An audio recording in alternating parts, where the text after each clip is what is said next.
Alright then guys, welcome to the video, welcome back to the channel, and welcome James to the channel as well. We're down at Griplab today, and as you can see the S2000 in the background, and today is kind of a judgment day on the underside of this thing in terms of bolts and bushes and all that kind of stuff, because now I've got the house to be able to lower the car. The next sort of thing is, apart from obviously all the coilovers and stuff, that all of these have so much more adjustment than the EP3 that I don't actually know anything about. So I'm down here with James to walk me through stuff and also see how bad the condition of this thing is under here. So we're going to find out together. But James, you've done a lot of work with these, so you know these. Yeah, I think this is 14th in the workshop since March, so pretty good going. Yeah, 3 months or so. Yeah, I've done a lot of them in the past, so as a Honda goes, they're up there. Like you say, there's a lot of adjustment, there's a lot more bushes, there's a lot more arms, a lot more to see. So yeah. And unfortunately, they're like a 90s Honda, so they rust exactly the same, they corrode the same, they're not protected as well as they could be. Let's have a look. Yeah, let's get it let's get it up in the air and see what I'm actually going to be working with moving forward on this thing. Here we go. So now that the car is up, if you have an S2000 and you're thinking of lowering it, this is something you're going to want to have checked over at least so you know what's going on. That's exactly why I'm here today. All right then, James, here we go. 50-50 at the minute. Really? No, I think I say it might not be bad, but knowing what these are like. The problem is, if one of them seized, you kind of in the ballpark of needing to make sure most of them move anyway. But I'm expecting bad things. I guess the main one firstly is we need to check the rear damper bolts undo. Then we'll check the rear 4 adjusters, so you've got your toe and your camber on the back. So what you used to get with older Honda's front wheel drive stuff, because you just lower a car and then it'd add camber and you then just adjust your toe back into spec. But with an S2000, your toe and your camber are kind of affected at the same time. So as you lower it, it will camber up and it will toe as well. So it will toe in massively. And then when you want to adjust the toe back into spec, it can end up affecting the camber as well. So you need to be able to adjust both of these at the same time. MX-5 is the same. Anything with kind of multi-link rear, you kind of have to be able to adjust it all at the same time. Everything going on here is very different to the EP3. Yeah, so it's basically double wishbone. So you have an A-arm at the top, an A-arm at the bottom, and then it has a link arm for your toe. As you can see, there's a lot of ball joints, there's a lot of bushes. I assume that there's, for all of these, there's, I guess, 2 options really, isn't there? If you can either replace the bushes and everything on the standard arm. No. You can't do that. Honda do not sell individual bushes. Oh. So they'll sell you an arm, so that arm's probably 900 quid. So there's 3 options. Your cheap option is poly bush, so you get rid of all the bushes and put poly bushes in, but they're okay, but they're not the best option just because you can end up with a bit of creaking, a bit of binding, they do wear out. The next option and the best option for most cars is Spoon do a full bush kit. I think Hardrace do one, or they did, and they discontinued it for a bit, but I think they might have brought it back out. The silly option if you've got a track car and you do a lot of track stuff is basically spherical bearings everywhere. Change all the rubber, you put metal bushings in, and away you go. But yeah, annoyingly, Honda do not sell individual bushes. My plan with this car is actually same as EP3, where we like fast road is exactly, yeah. Thing, so won't be going the spherical route. No, the spherical route is great if you've got a track car, but yeah, on a road car, they're not necessarily harsh, so the car will still ride nice, but it's just wear and tear. Yeah. They will wear out. You get a bit of moisture in them, they start to rust a bit. I believe that Hardrace also you can do like full replacement arms from Hardrace too, right? And they come with the bushes, obviously. I think they do for an S2000. Most companies definitely do the top arms. Your top arms will be your camber. If you want extra adjustment for camber rather than the standard bolt adjustment, you put camber arms on the top. So that gets rid of 2 bushes needing to be changed, and then you end up with the extra adjustment. Toe arms you can buy, so they make them so they're double adjustable. The good thing with these cars is you can buy everything, whether it's be replacement ball joints, bump steer kits, so it's not like stuff can't be replaced. It's just, as you know, parts for S2000s are also twice the money as Civic parts. At least twice the money. So they're not a cheap car to modify, and there's twice as many bits underneath to work with. So what should we do? Let's check the lower damper bolts on all 4. The tops will be fine because the bolts are all inside the car, or the nuts, sorry, so they'll be fine, but it's just your lower ones. These are no different to 90s Civics. The bolts can seize into the bush, and then you basically can't get the bolt out. You'll normally have to cut the bolt out, and then you're having to take the bush out to change the bush. Let's get a spanner and see what happens. It's going to be a big yeet. Yeah.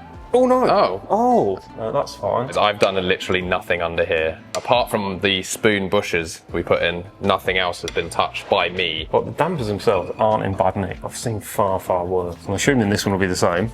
Yes, this is starting off well. It's probably downhill from here, to be honest.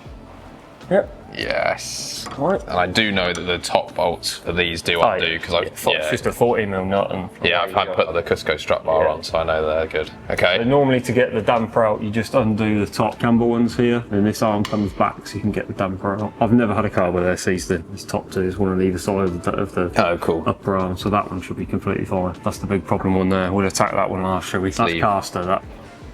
Yep. That's alright. So you can put dampers on it. Which sounds like that's great, but the problem is, I suppose, if you change all of that, you obviously, all the alignment's all out once they're in, and then it's whether that it's now adjustable to actually get it back into spec, right? Exactly, yeah. The fronts aren't too bad, so you could realistically put dampers on the front, lower it, it will gain camber, and you could set the top. It's the rears that are your main issue, but these are picky on setup. Because there's loads of adjustment, the tiniest little bit out here and there can mean they can go out quite a way on adjustment. Should we go back to the back? Yeah.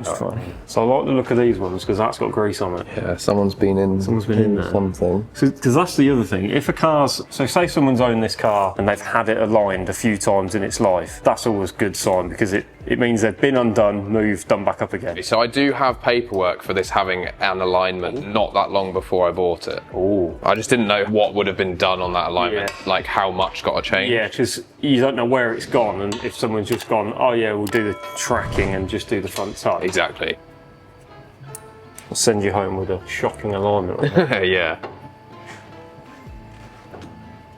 No. Uh-oh. We're 0 for 1. It's a bit hikey, but you can get some fire and heat the bolt up. And sometimes it breaks the corrosion off the inside of the bush. Realistically, you don't want to go too mad because it then burns the rubber in the bush. Yeah. And then you're basically in the same situation you started with anyway. Let's try this one. Because the other thing you have to then think about, so say, okay, that one needs cutting out. It then starts getting more expensive labour-wise, the more you have to cut out. So if one sees, it's not complete end of the world. No. We're 0 for 2. Oh dear. At least the sun's out. So what's this one? This is toe. Well, essentially this is toe, but they do both affect each other. But yeah, mainly this is toe, that's camber. Yeah, I always have this feeling where I know it's probably not going to move because when you undo the nut, it doesn't even budge. Solid. 0 for 3. Yeah. I think these cars were bought and just dailied and, you know what I mean? They were just enjoyed. People just drive them about all the time. We didn't worry about values and condition and... It's also the fact that it's 23 years old right Yeah, now. you think to me this is a 10-year-old car. Yeah. But I used to PDI these when they were brand new. No. Oh dear. 0 for 4. Let's try these ones because these are always... So these are slightly different where it's not a nut. So that bolt goes all the way through to a nut on top that's also got the cam gear on. And then this adjuster is a big sleeve that goes through the bush. So you basically got a bolt, a sleeve, then a bush. There's 3 parts that can potentially seize to each other. Great. So these are 24mm. These are basically the same as the back of an EP3.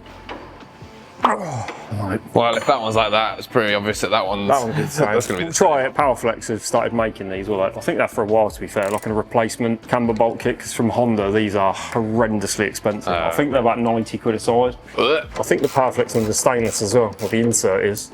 Yeah.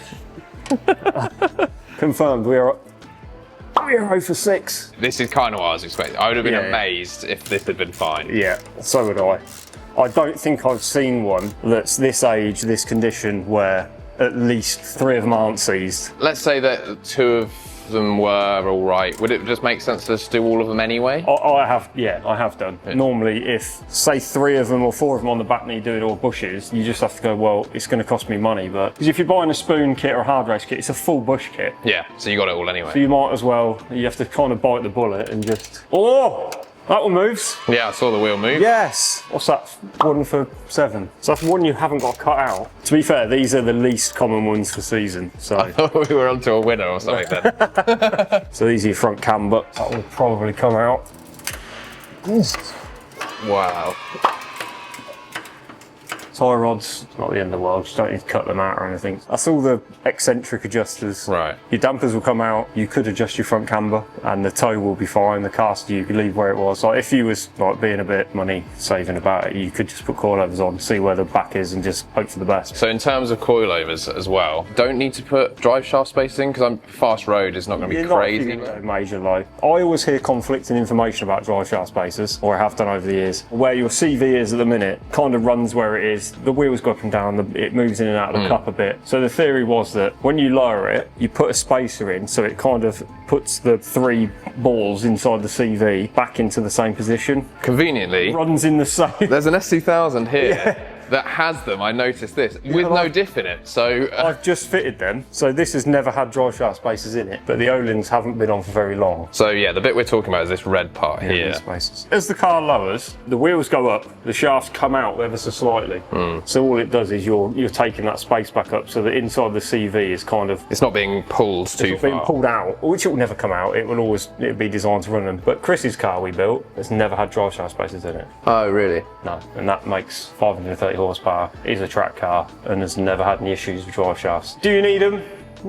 I'm of the opinion, not always. Would you say I would need them? Probably not. Fair enough. But if you want to fit them again, the good thing with these is they're a nut and bolt, so they will realistically, they will undo, they'll come out, and you'll be able to fit them. So To get my car then, what I'm looking for, I suppose, is like a fast road car that is adjustable, I suppose. Yeah. Obviously also with coilovers, what else do I need overall? You're not going to go silly low, right? No. Minimum, you can put some coilovers on it, do all the bushes, give it a setup, and it will be completely fine. And then you move into the optional extras are front and rear camber arms, if you want to then adjust the camber front and back, additionally to the bottom, which is always good if you've got a big wheel and tyre and you need to bring the bottom arm in, the top arm in. But essentially, these do have quite good camber adjustment on them. A lot of time, if you go really low, you need the top arm to actually take camber off the car. Roll centre ball joints, you can get them front and rear, so they just sit in this bottom arm. You can get toe arms that are adjustable. Some cars I have seen, when they go really low, are able to adjust the camber in spec, but you can't get the toe into spec, so you need the extra adjustment of the toe arm. Not hugely common, but I have seen it. And then on the front,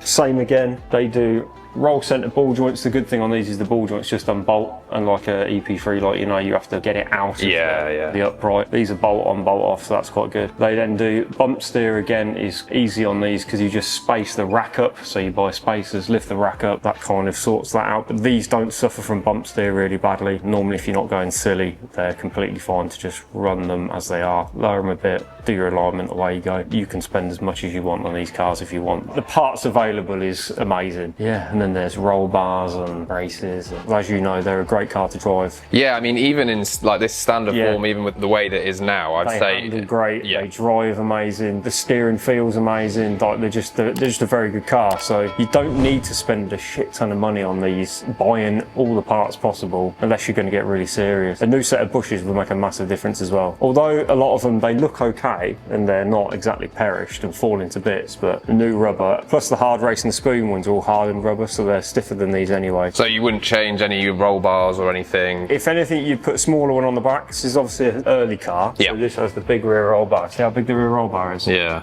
It's freaking massive. So yeah, that's chunky. Yeah, these had, as you've probably heard everyone saying, these were a bit of a widow maker. And they kind of sorted it out for the facelift. The facelift AP2, even though ours were all AP1s, they put a softer rear bar on. They lowered the spring rates, and I think they went up on the front bar, and then basically shifted the balance forward a bit rather than these being quite edgy. The thing that also was a problem with them on the early cars is they actually ran a small tyre. Yeah, I've got the OEM wheels. Yeah, so it's like is it a 205, 225? Yeah. It's tiny, right? Yeah. So you're putting a 225 on the back of this with a big roll bar, big spring, and a car that's actually quite one short wheelbase and a peaky engine as well. So I think that's what hampered the early cars. You could dial some of that out and set them up so they weren't as bad, but I mean, to be honest, with this big tyre in the back and whatever the alignment is on this, I've actually not really had any issues. No. So I've enjoyed I think the crux of the problem was it had a very small tyre on it, which we kind of knew they knew, because although they updated the roll bars, AP1 facelifts went to a 215 245 rather than a 205 225, so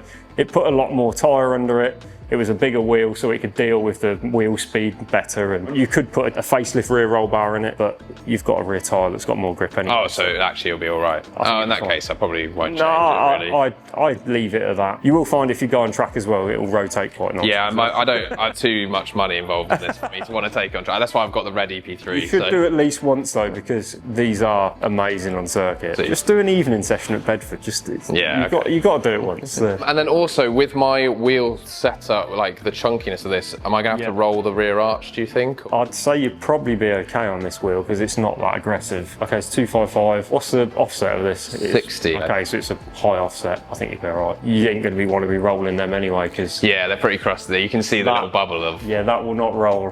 That's what I was hoping you were going to say. So you can... So this tab here, when they normally rub, it's not so much here, it's this tab. So what you can do is you take the bolt out, which bolts into a little plastic retainer, and then you move that further back because this bit of the bumper has got quite a lot of material to about here. So you move this further back and you can trim this off. Oh, okay. Yeah, fronts are never a problem. They've got massive wings. The arch liners are tucked up pretty well. So with your kind of wheel, you'll be fine. If this was a 17x9 like ET40 and lower, then yeah, you might run into some issues. Yeah. To be honest, actually, I was expecting, I don't know why, I was thinking there was going to be more stuff that needed to be changed. As you know, they're good out of the box. So Yeah. you don't need to spend a huge amount of money changing loads of things like an EP3, which you know about. Their front kinematics being hated by myself. But. I mean, what I find with this in completely standard form, I'd say this is probably 75-80% as good as handling as my EP3 with the full, it's like poly, but yeah. 100%. Yeah, it's double wishbone on the front. I mean, a lot of people, when the new Porsche came out, the 992 is it, everyone went on about, oh, it's got double wishbone on the front now rather than the McPherson S2000 had that from the 90s. Like, it's not a new thing. I think actually these came out 10 years too early. I still think you could release this today with the 20th anniversary front bumper for these and it would just sell. It'd probably still sell. Well, we'll cry out for cars like this nowadays, don't we? Yeah. Okay, so obviously with just those bushes that definitely need to happen, there's a few bits on this car that are, I guess, nice to have. While you're changing the bushes and while the arm's off, do you then do other parts? Yeah. That are easy to change once the arm's off. So you've got, obviously the arm will come off, then you will need a drop link because you can't ever undo drop links. If the nut undoes on that, you've won the lottery. You're going to do drop links, then do you do the ball joints, which then you can do a standard roll center ball joint, or you can do this as an offset camber ball joint, so it adds camber onto the ball joint as well as roll center. And would you recommend this, like, for my application? Is it worth it? Or is it just more like, because you might as well put it in because you never know what you're going to want to do in the future? Yeah, I think it's a degree extra camber, or camber that you then don't have to add in here. So. Would you have to place the ball joint anyway? No, once the arm's off, you don't have to change the ball joint, but like we said, if the arm's off, it's 2 bolts, so you just put a new one on, and then you can choose standard roll center, offset camber roll center. There's your 3 options. This also seems to have some upper arms, so those would be... So they're a Kia formula, very expensive, Japanese. It's the first set I've ever seen in this country, I'll be honest. They're very nice. So these you get spherical inners, and they're adjustable on the spherical and on the plate on the top, which is a ridged camber plate. So you have camber adjustment, and the ability to do caster on the arm as well. So this front end's actually got a huge amount of adjustability range, and it gives you the ability to sit the wheel where you want in the arch as well as just adding an alignment. Yeah, it seems a bit overkill for what I'm going to need it for. So anything else? Back again, as the bottom arm is out, it's the same as the front. You can change this ball joint. Do you then put a roll center ball joint in here? If the toe arm's coming out to change this bush, do you put different toe arm in it? Or if you don't buy these toe bushes, do you just buy an adjustable arm? It's probably more money, but yeah, again, the drop links go onto the bottom arm, so you're going to be changing that anyway. It's just a minefield, isn't it? But it is really, it really is one of those things of like, you might as well just do it right the first time. But in terms of what I would need, those are all the other things that will be done around the bushes to make it. Yeah, so I guess before you end up doing the job and deciding what you want to do bush-wise, you then have to decide, do I buy these parts to add them into while you're doing it? I'd never say to someone, oh, you definitely need these parts, so you want to spend this much money. It's down to everyone's individual budgets, what they want from the car. There's always options, and it's, like I say, we've spoke through it, so yeah, what do you do while you're in there? Yeah, exactly. So the car is back down, and it's pretty much as you expected, I guess. Yeah, I'll be honest. It was exactly what I thought it was going to be. I thought one of the backs might move, but... yeah, it's one of them. But yeah, I see this far more often than a car where you get it in and everything moves. It doesn't happen nowadays. In terms of what I need then, so I'm going to obviously need this full bush kit. Full bush kit. What else? Bolts. So any bolt that you have to cut out, that bolt then needs replacing. And those bolts are anywhere where a bush is seized, we'll need the bolt cut. You'll need a bolt. If I was to then do this job now, knowing that I'm going to change the bushes, is get the fire out, heat the bolts up and see if any of them just move. Because sometimes you get lucky, even if it ends up cocking the bush up, the bush is being changed anyway.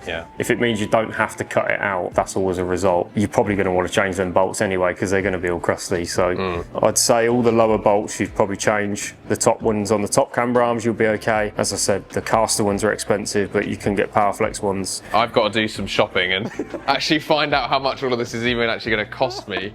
Future Ollie here, and I've been doing some research and it's kind of a bit confusing when it comes to either the spoon bush kit or the Hardrace bush kit. Now I'm going to probably end up going for the spoon bush kit over the Hardrace just because it's slightly cheaper. From the tiny amount of info I can find online, it sounds like the Hardrace bushes you get on top of the ones you get in the spoon kit. There's like 6 more pieces to the kit anyway. It turns out they're like not ever really needed to be changed, which is why the spoon kit doesn't actually have them. That's all I've been able to find out about it, so I'm probably going to lean towards the spoon kit, but I thought I'd give you a full list of the stuff that I'm actually going to get. So Hardrace front roll center adjuster offset camber ball joint set for the fronts. I'm not going to bother about the rears because I think there's enough adjustment in the rear for what I need based on what James was saying. I'm only getting them for the fronts just because, like James said, one of those things that's nice to have. Do I need it? Probably not really, but I might as well put them in now. We've got Hardrace rear toe control arms with hardened rubber bushes, so they're the non-adjustable ones. I'm assuming these are going to replace a couple of the bushes that I get in the spoon kit as well. One of them, I just think it's going to be better to get those rather than trying to replace the ones in the 20-something-year-old Honda ones. I've then got that Powerflex bolt kit that James was talking about. I'm also going to do front and rear drop links. I'm just going to get the Tegua ones. Then there's the spoon bush kit. And then as well as all of that, we've then got all of the OEM hardware, all of the bolts and the nuts, all that kind of stuff for underneath the car as well. And what I'm going to do is I'm going to leave a list for every single one that I'm ordering in the description. So if you want to get exactly the same thing as me, this is the entire list of stuff that I'm going to get. I'm assuming this is everything. This is just what James recommended. I'm getting it from Amiyama, I think that's how you say it. Way cheaper to get it in Japan. At this current time that I'm recording this, I've ordered the bolts, but I've ordered nothing else yet. So if anything changes, you will see that in a future video for when I get around to installing all of this stuff. Anyway, back to the video. Yeah, this is literally the beginning of the whole process. Obviously, there isn't even coilovers on this yet either, but that is to come in a future video. Anyway, thank you very much, James, for having me down today. Sorry for the disappointment. I mean, let's be honest, I was expecting this to be We've chatted about this, right, so you kind of knew it was coming. You actually knew it was coming anyway, but... Yeah, so yeah, guys, if you want to get anything booked here at Griplab, I'll leave all the information down in the description box. So yeah, shout out to James for having me down today. Anyway, that's going to do it for this one, guys. Hope you've enjoyed it. Hope you found it informational. That's not a word. It is now. Don't forget to subscribe to the channel if you enjoyed it. Leave a comment down below on what you think of the condition of this thing. Like this one, and I'll catch you guys in the next one.